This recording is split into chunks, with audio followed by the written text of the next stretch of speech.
Nous sommes venus tout juste ici, où se trouvent les dalles là. Nous habitons là. Et la mer nous renvoie encore.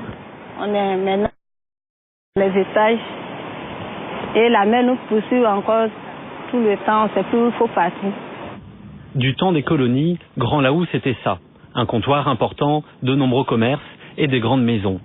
Les palmiers sont restés, mais les maisons disparaissent, englouties par l'océan. Sous les pas de Dominique, un pêcheur, c'était la grande rue, il n'en reste rien. Quant au phare, il faisait la fierté des villageois. À l'époque, il était à 400 mètres du rivage. Le phare n'était pas construit dans l'eau là.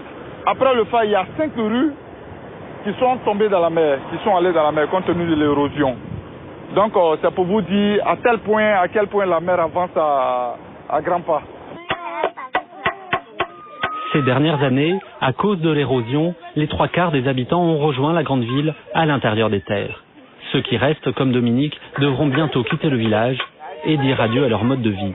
On aura des regrets, ça va nous faire mal parce qu'on aura perdu beaucoup de choses, mais on n'a pas le choix. Sous la case traditionnelle, le chef, entouré des anciens. Tous ici tentent de comprendre pourquoi leur village disparaît. Nous, on ne sait pas pourquoi ça monte la mer.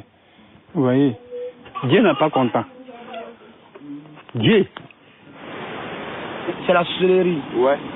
La sorcellerie. Africaine. Ouais, la sorcellerie africaine. C'est les fétiches, souvent venus même les trucs dans la mer, jeter les canaris, les cérémonies, les bizarres. Mais la sorcellerie, les scientifiques n'y croient pas. Dans cet avion qui décolle du Bénin, des chercheurs du monde entier. Bardés d'électronique, ils découvrent qu'ici, dans le golfe de Guinée, la température de l'eau augmente. Le phénomène aggrave l'érosion. Plus de chaleur égale des moussons plus fortes et des côtes plus fragiles. Autre inquiétude, dans l'Arctique, la fonte des glaces s'accélère. Résultat, le niveau des eaux s'élèvera de 50 cm au moins avant la fin du siècle. Un réchauffement dû aux activités humaines, et ça, Dominique l'a bien compris. Tout le monde est à l'origine, on ne peut pas accuser. Je peux aussi accuser un peu la grande avancée de la science. Qui fait assez de progrès, mais tout en faisant des progrès, des inventions et autres, on arrive aussi à se faire du mal quelque part. Mais ainsi va le monde. Côte d'Ivoire, Bénin, Togo, Ghana, les villages engloutis se comptent déjà par dizaines sur cette côte d'Afrique.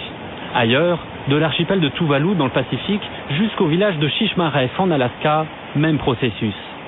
Selon les scientifiques, à terme, à cause du réchauffement climatique, des centaines de millions de personnes vivant sur les côtes devront partir.